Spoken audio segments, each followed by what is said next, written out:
cold desert wind carried a whisper of death the night she collapsed beside my cabin, an Apache woman running from men who wanted her silenced forever.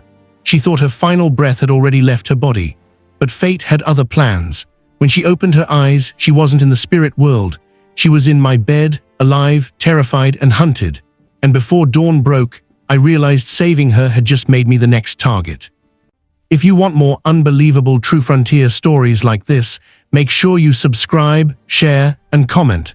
Now let's get started with this video.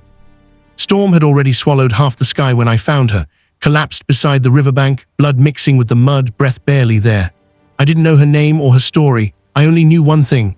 If I left her another minute in the freezing air, she wouldn't see the sunrise.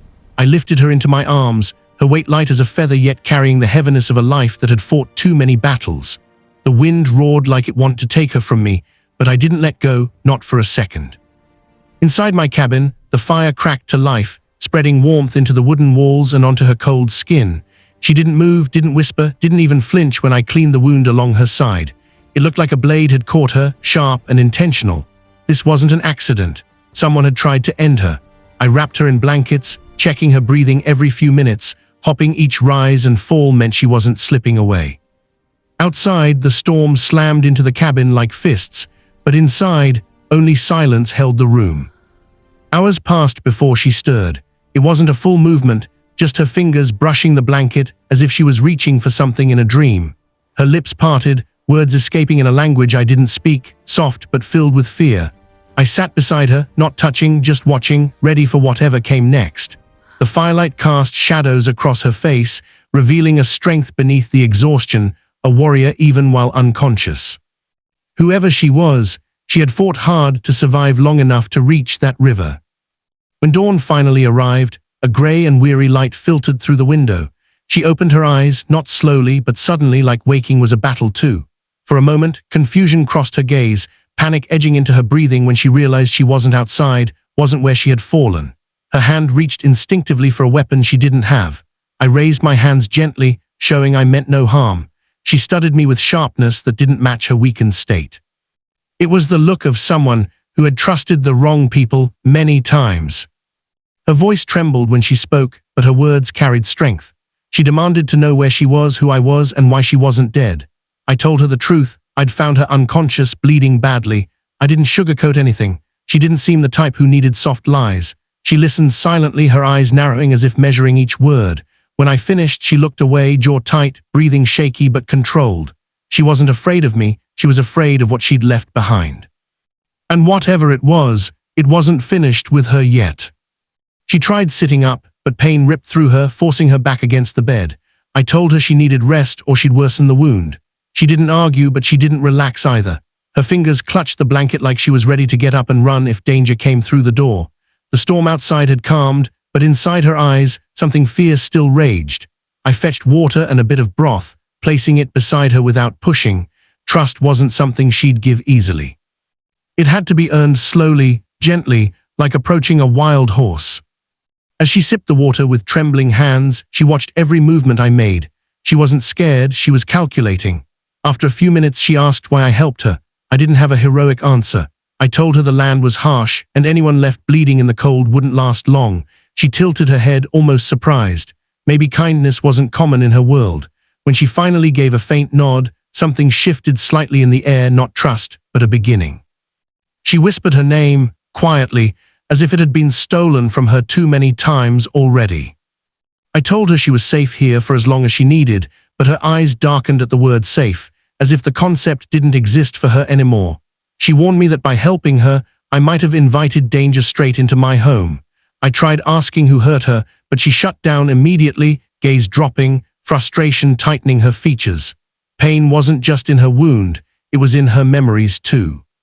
She lay back against the pillow, exhaustion claiming her again, though she fought sleep like it was another enemy. Later, while she rested, I stepped outside. The storm had washed the land clean but left tracks in the mud, boot prints, several of them leading toward the woods, fresh, too fresh. Someone had been close to my cabin during the night. My chest tightened. Whoever wanted her dead hadn't stopped looking. I followed the prints a short distance before they vanished into the tree line. Whoever they were, they moved like they knew how to disappear. I returned to the cabin with a heaviness I didn't want her to sense. She needed peace, even if only for a moment. When I walked back inside, she was awake again, watching the door like she expected someone else to walk through. I told her nothing seemed unusual outside, but she saw through the lie instantly. Her eyes narrowed, not in anger at me, but at the truth she already knew. She whispered that the men chasing her wouldn't stop until they finished what they started. Her voice cracked for the first time, not from fear, but from exhaustion. She wasn't just running, she was fighting destiny itself. And for some reason, that destiny had dragged her to my doorstep. She sat up straighter, gathering what strength she could, and told me she hadn't meant to reach my cabin. She had been running for 2 days through the mountains, wounded, hungry, hunted. She had prayed to live long enough to warn her people about the men following her, but her body had collapsed before she could make it. She thought she was breathing her last breath beside that river. When she opened her eyes in my cabin instead, she believed she had crossed into the spirit world. Her voice trembled slightly as she said it, though she tried to hide the fear behind her words. I listened without interrupting. She spoke slowly, haltingly, piecing the story together with effort. The men chasing her weren't lawmen, settlers, or rival tribes. They were hired trackers, mercenaries working for a mining company that had discovered silver on Apache land. They needed her gone because she knew the truth. The land wasn't theirs to take. Her people had treaties protecting that valley, but once she confronted the company, they sent the trackers to silence her. She escaped, but not before one of them struck her with a blade, leaving her bleeding in the mountain shadows. The fire crackled as her words settled into the small room like dust from a collapsing house. I asked her if the trackers knew where she was headed, and she nodded. They had found her trail the night before. She heard them calling to each other as she ran. She only survived because the storm covered her tracks for a while. But she wasn't naive. She knew they would eventually circle back, follow the river, and search every cabin in the area, including mine. She looked at me with a steady, haunted gaze, and told me I still had time to send her away and save myself from becoming part of her fight. I shook my head immediately. I couldn't send a wounded woman into the wilderness to die. She opened her mouth to argue, but I stopped her. I told her that out here, survival wasn't a solitary act. It was a shared burden, a responsibility. If someone fell, you picked them up. That was the law of the land long before any mining company or government arrived. My words seemed to unsettle her, as if kindness was something she had learned to distrust. She hesitated, then looked away, her lashes wet with the weight of exhaustion and gratitude she didn't want to show. Before either of us could speak again, a distant crack echoed through the valley, too sharp to be thunder, too hollow to be a falling tree. A rifle shot. My hand went instinctively to my belt, gripping the handle of my revolver. She stiffened, every muscle tense, her eyes glued to the window. Another shot rang out, closer this time, followed by faint voices carried on the cold morning wind. The trackers had found her trail again. They were searching the woods, calling to each other, closing in. Her breath grew quick, but she hid it well, her fear buried beneath a warrior's resolve. I told her to stay in the cabin while I checked outside, but she grabbed my arm before I reached the door. Her grip was weak yet determined. She warned me they weren't simple hunters, they were men who killed without hesitation. I promised her I wasn't planning to fight unless I had no choice.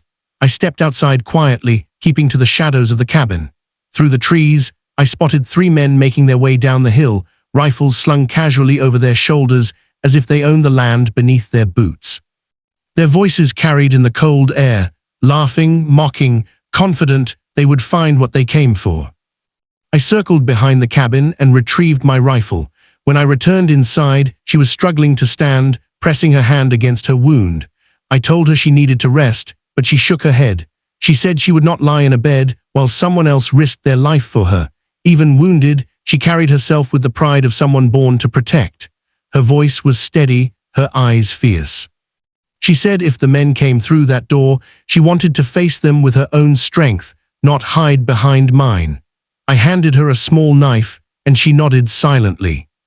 The voices grew louder. Boots crunched on the frosted ground outside. One of them shouted, claiming he saw tracks near the cabin. My heart pounded, but my mind stayed clear. I positioned myself beside the window, rifle ready but not raised. I didn't want a fight. I only wanted them gone. When the first man came into view, I stepped forward, making sure he saw the rifle but not the fear behind my eyes. I told him the truth, that I had seen no one, that the storm had washed away all tracks. He narrowed his eyes suspiciously, studying every inch of me like a rattlesnake testing the air. Another man joined him, hand resting casually on his holster, a smile curling at the edge of his lips. He asked if he could look inside my cabin. I held the rifle tighter. I told him no, not without a warrant, not without cause. He laughed, but the laughter carried a sharpness beneath it. His hand moved closer to his gun. The tension between us thickened like smoke. Behind me, I sensed her standing, leaning against the wall but ready if danger came. The men exchanged glances, irritated but cautious. They weren't expecting resistance in a remote cabin. Finally, the leader spat on the ground and signaled for the others to follow him. He said they would search the ridge and return if needed. Their footsteps faded slowly into the woods, leaving behind only silence. When I stepped back inside, she was watching me with an expression I hadn't seen on her face before: recognition, respect, maybe something deeper. She whispered that I had just made myself part of her story, whether I knew it or not. I told her I didn't mind. She was safe now, and I intended to keep it that way. When evening settled, she rested again, her breathing steadier, her face calmer. She knew the trackers would give up soon, unable to survive long without supplies. She planned to return to her people the next day, carrying proof of what the company had done. Before she drifted to sleep, she thanked me, not with words alone, but with a softness in her voice that hadn't been there before. She said she walked toward death and instead found a stranger who refused to let her fall. I sat beside the fire long after she slept, realizing that sometimes destiny doesn't arrive with thunder. Sometimes it knocks quietly on your cabin door in the middle of a storm. By sunrise, she was strong enough to travel. I saddled my horse and rode with her partway through the valley. She paused at the ridge, looking down at the land that had shaped her, then at me. She told me the spirits had guided her steps to my cabin, that she had woken not in the world of death, but in the home of someone meant to change the path of her story. Then she smiled, small, rare, and unforgettable, before riding toward her people with the strength of a survivor reborn. I watched her go, knowing the storm had brought her into my life for a reason, and that our paths would cross again somewhere beyond the rugged horizon of the Wild West.